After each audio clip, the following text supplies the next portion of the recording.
بالله من الشيطان الرجيم بفضل بسم الله الرحمن الرحيم شهر رمضان الذي أنزل فيه القرآن صدق الله العليم. கண்ணியத்திற்கும் பெரும் மதிப்பிற்கும் உரிய அல்லாஹுடைய நல்லடியார்களே, அல்லாஹுடைய மாபெரும் கிருபையால் இரண்டாவது நாள் தராவீஹ் தொழுகையை தொழுதுவிட்டு அமர்ந்திருக்கின்றோம். அல்லாஹு தாலா நம்முடைய இந்த அமல்களை அங்கீகரித்துக் கொள்வானாக. கண்ணியமிக்க அல்லாஹுடைய நல்லடியார்களே, அல்லாஹ் ஜல்லஷானஹு தாலா இந்த உலகம் படைக்கப்படுவதற்கு முன்னால் வருடத்திற்கு 12 மாதங்கள், அதில் 4 மாதங்கள் கண்ணியமான மாதம் என்பதாக சொன்னான். அந்த 4 மாதம் எது என்பதை அல்லாஹ் குறிப்பிடவில்லை. ஆனால் அல்லாஹு தாலா குர்ஆனிலே ஒரு மாதத்தை பற்றி சொல்லுகின்றான். அதுதான் ஷஹ்ரு ரமலான், ரமலானுடைய மாதம். குர்ஆனில் குறிப்பிடப்படக்கூடிய ஒரு மாதம் என்று சொன்னால் அது ரமலானுடைய மாதமாக இருக்கின்றது. நபிகள் பெருமானார் ஸல்லல்லாஹு அலைஹி வஸல்லம் அன்னவர்கள் சொல்லுவார்கள், நபி அவர்கள் மெம்பர் படியில் ஏறுகின்ற பொழுது ஆமீன் ஆமீன் ஆமீன் என்பதாக சொன்னார்கள்.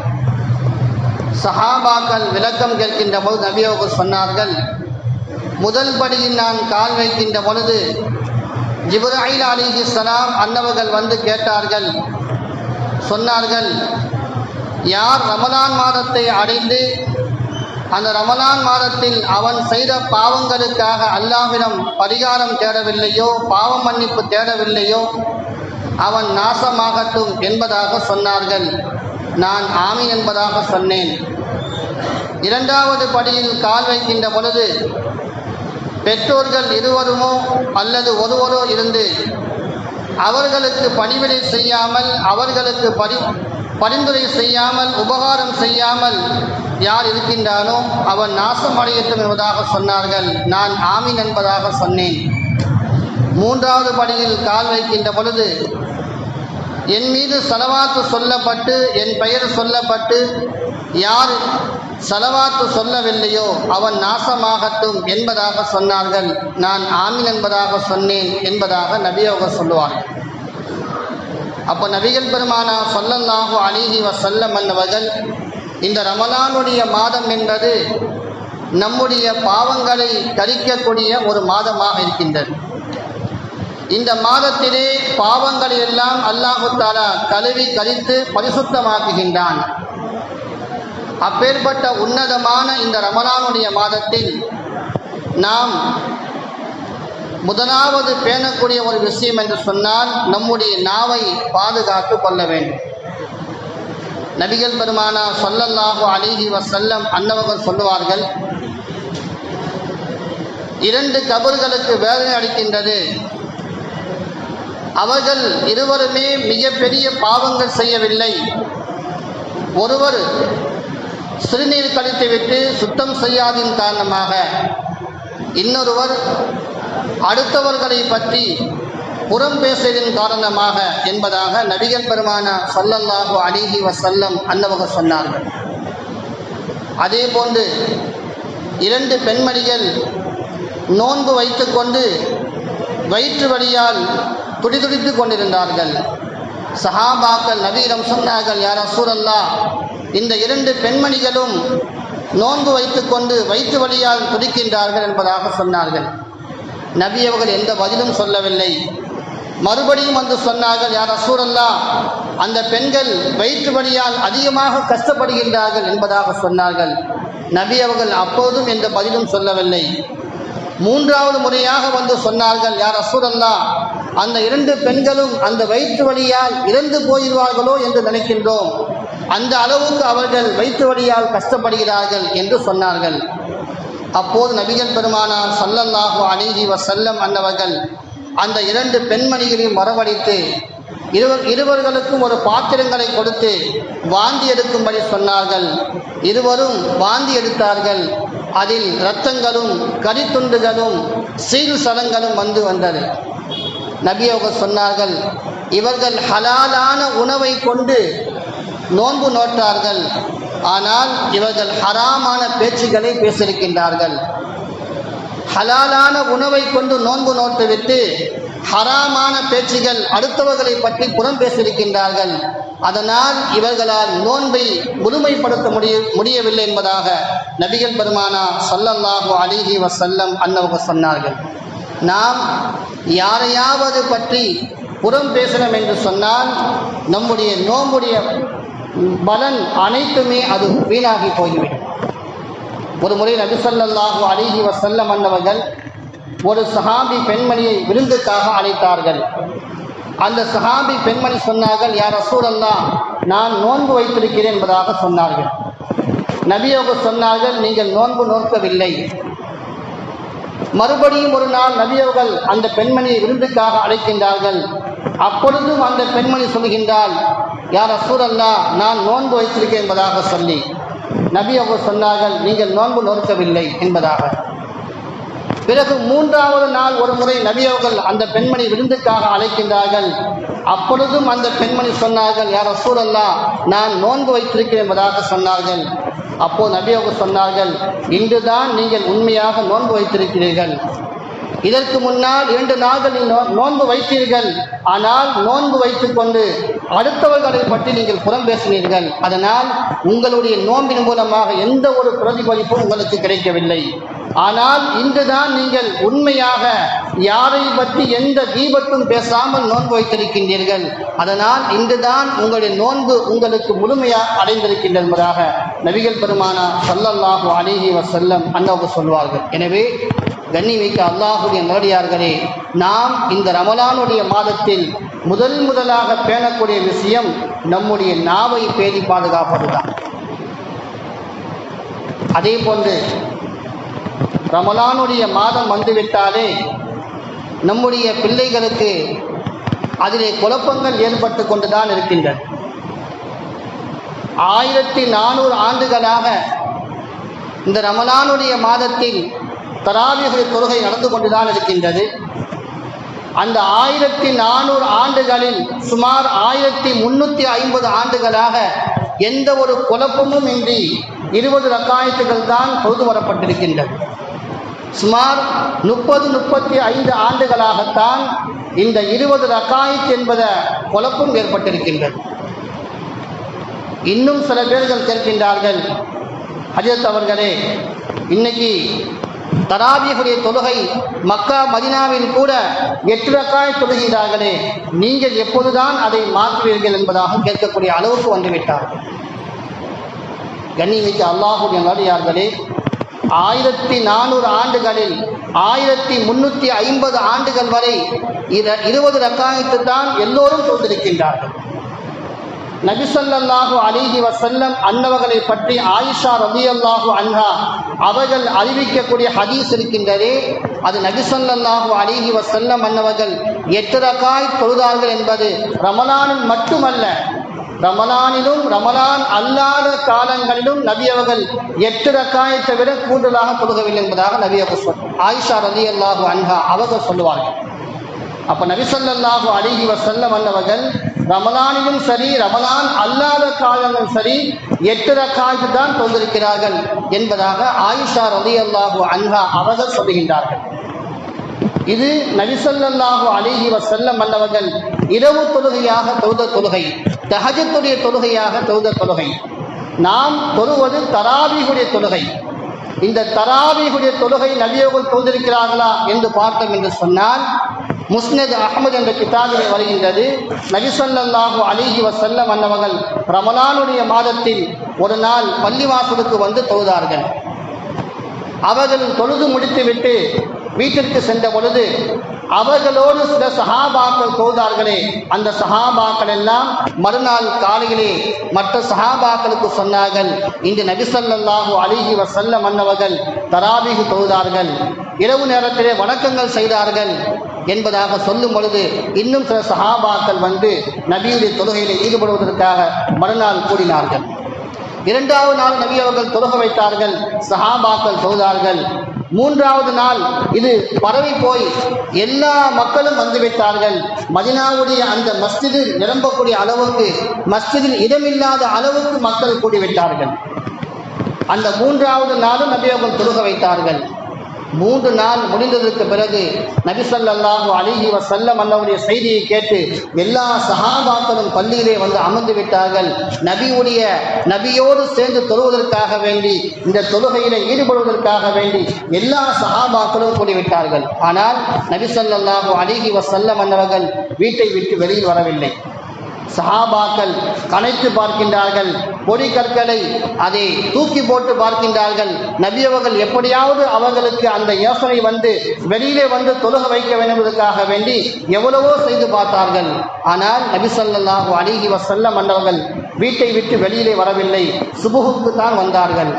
சுபுஹுக்கு வந்த நபி அவர்கள் சொன்னார்கள், நான் இரவு முழுவதும் நீங்கள் எல்லாம் செய்த காரியங்களை அறிந்திருக்கின்றேன். நீங்கள் கனைத்தது, நீங்கள் பொடிக்கற்களை போட்டது எல்லாம் எனக்கு தெரியும். நான் ஏன் வரவில்லை என்று சொன்னால், நீங்கள் எல்லாம் ஆர்வத்தோடு இருந்து இந்த தொழுகைக்கு வருவதை பார்க்கின்ற பொழுது அல்லாஹ் இந்த தொழுகையை கடமையாக்கி விடுவானோ என்று பயப்படுகிறேன் என்பதாக சொன்னார். அப்போ நபி ஸல்லல்லாஹு அலைஹி வஸல்லம் அவர்கள் கடமையாகி விடுமோ என்ற பயத்தின் காரணமாகத்தான் நபி அவர்கள் அந்த தொழுகையை 3 நாட்களுக்கு மேல் தொழுகாமல் இருந்தார்கள். இதே நிலைதான் நபியுடைய வஃபாத் வரை வந்தது. அதன் பிறகு உமர் ரலியல்லாஹு அன்ஹு அவருடைய ஆட்சி காலத்தில் தான் உமர் ரலியல்லாஹு அன்ஹு அவர்கள் பள்ளிவாசலுக்கு செல்கின்றார்கள். புகாரில் வரக்கூடிய செய்தி, பள்ளிவாசலுக்கு சென்று பார்த்தால் அங்கே ஒவ்வொரு மக்களாக தனித்தனியாக தொழுது கொண்டிருக்கின்றார்கள். ரமலானுடைய மாதத்திலே அவர்கள் தனித்தனியாக தொழுது கொண்டிருக்கின்றார்கள். சில பேர்கள் ஒரு ஹாஃபிலுக்கு பின்னால் தொழுகின்றார்கள், சில பேர்கள் தனித்தனியாக தொழுகின்றார்கள். இப்படி தொழுவதை உமர் ரலியல்லாஹு அவர்கள் பார்த்துவிட்டு சொன்னார்கள், இது சரியான ஒரு முறையாக இல்லை. எனவே ஒரு இமாமுக்கு பின்னாடி எல்லோரும் தொழுக வேண்டும், அதுவும் 20 ரக்காயத்துகள் தொழுக வேண்டும் என்பதாக முடிவு செய்தார்கள். முடிவு செய்து உபய் இப்னு கஅப் ரலியல்லாஹு அன்ஹு அவர்கள்தான் அன்றைய காலத்தில் முழு குர்ஆனையும் முடித்த ஹாஃபில், நல்ல ஒரு காரி, நல்ல கிராத் ஓதக்கூடியவர்கள், அவர்களை இமாமாக நிறுத்தி அவர்களுக்கு பின்னால் எல்லோரையும் தொழுகும்படி ஆக்கினார்கள். அதை ஆக்கிவிட்டு அவர்கள் சென்று விட்டார்கள். மறுபடியும் ஒரு நாள் வந்து பார்த்தார்கள். உபய் இப்னு கஅப் ரலியல்லாஹு அவர்கள் தொழுக வைக்க எல்லா சஹாபாக்களும் பின்தொடர்ந்து தொழுதார்கள். உமர் ரலியல்லாஹு அவர்கள், இது பார்ப்பதற்கு நன்றாக இருக்கின்றது, ஆனால் இது பித்அத் என்பதாக சொன்னார்கள். பார்ப்பதற்கு நன்றாக இருக்கின்றது, இது பித்அத்தே ஹஸன் என்பதாக சொன்னார்கள். அதே உமர் ரலியல்லாஹு அவர்கள் ஏற்படுத்தியிருக்கின்றது, அதுதான் இன்று வரை நாம் தராவீஹ் தொழுகை 20 ரக்காயத்துகளாக தொழுது வருகின்றோம். நபி ஸல்லல்லாஹு அலைஹி வஸல்லம் அன்னவர்கள் ஏற்படுத்தாத ஒன்றை ஏன் நீங்கள் செய்கின்றீர்கள் என்பதாக நாங்கள் கேட்கலாம். நபி ஸல்லல்லாஹு அலைஹி வஸல்லம் அன்னவர்கள் 3 நாள் தொழுதார்களே, தொழுதுவிட்டு சொன்னார்களே, அது கடமையாக விடுமோ என்பதாக பயந்தார் என்பதாக சொல்கின்றீர்களே. நபி ஸல்லல்லாஹு அலைஹி வஸல்லம் அன்னவர்கள் சுன்னத்தான தொழுகை, ஃபஜ்ருடைய முன் சுன்னத், மஹரிபுடைய பின் சுன்னத், அதையெல்லாம் தொடர்ந்து விடாமல் தொழுதிருக்கின்றார்களே, அப்போ அந்த தொழுகையெல்லாம் கடமையாக என்பதாக நபி அவர்கள் பயப்படவில்லையே, ஏன் இதை மட்டும் பயந்தார்கள் என்பதாக நாம் காரணம் கேட்கலாம். நபி ஸல்லல்லாஹு அலைஹி வஸல்லம் அன்னவர்கள் ஃபஜ்ருடைய முன் சுன்னத்தையும் சரி, மஹரிபுடைய பின் சுன்னத்தையும் சரி, அதை விடாமல் தொழுதார்கள். ஆனால் இன்ஃபிராதாக, தனித்தனியாகத்தான் தொழுதார்கள், அது கூட்டாக தொழுகவில்லை. ஆனால் இந்த 3 நாட்கள் நபி அவர்கள் தொழுதிருக்கின்றது. நபி அவர்கள் தொழுவதை பார்த்து சஹாபாக்கள் எல்லாம் கூடிவிட்டார்கள்.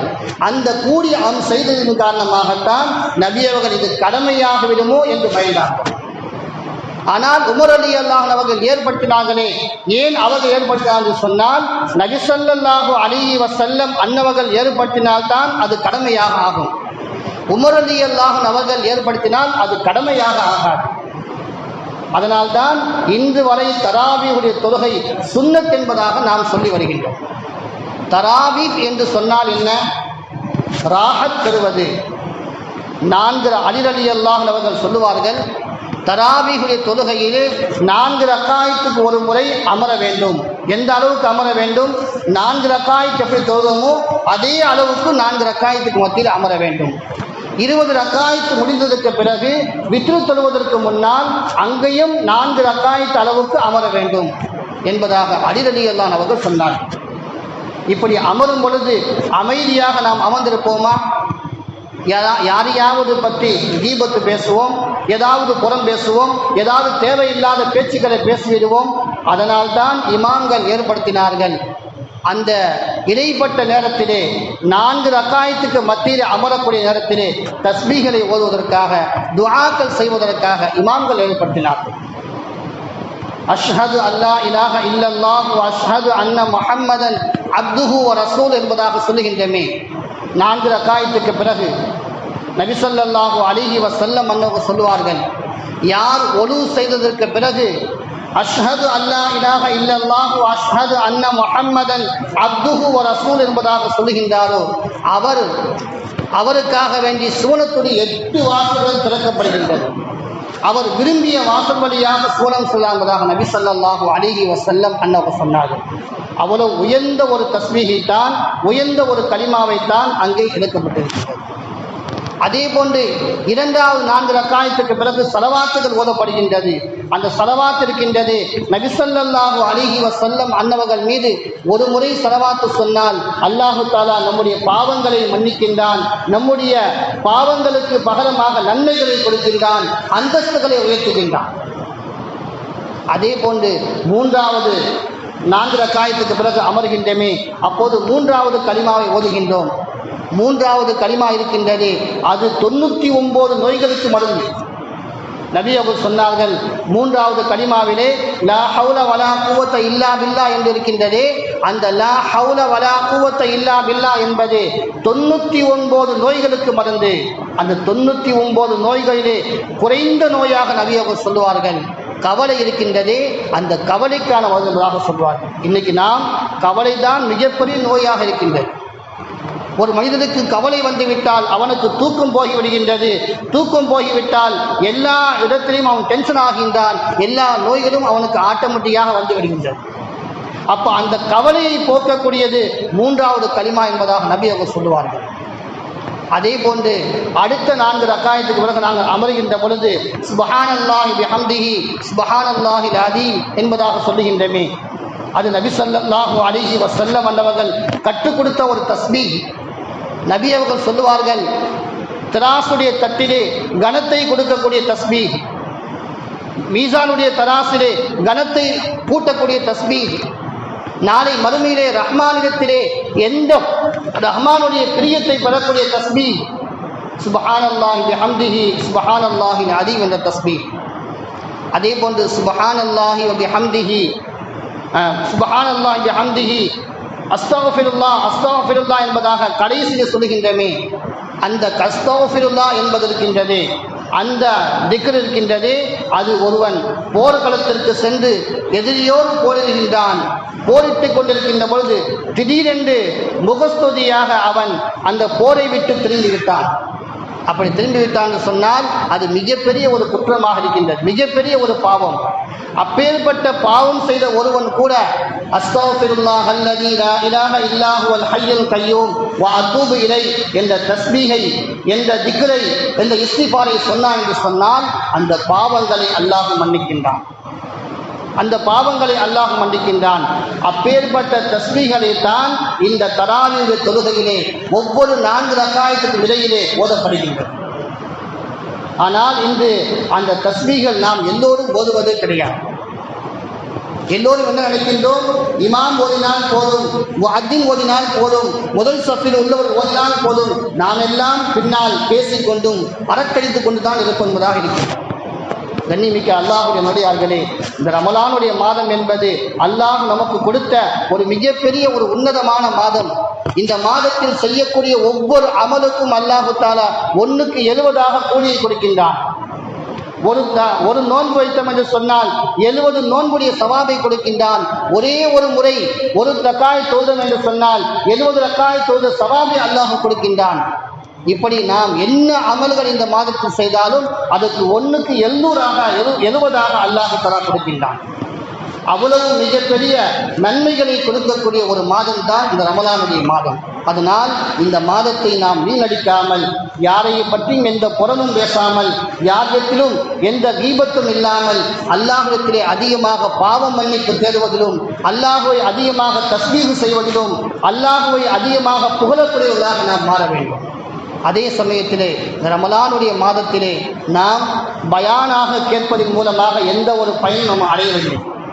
பயான் செய்தால் எல்லோரும் கேட்கக்கூடியதாக இல்லை.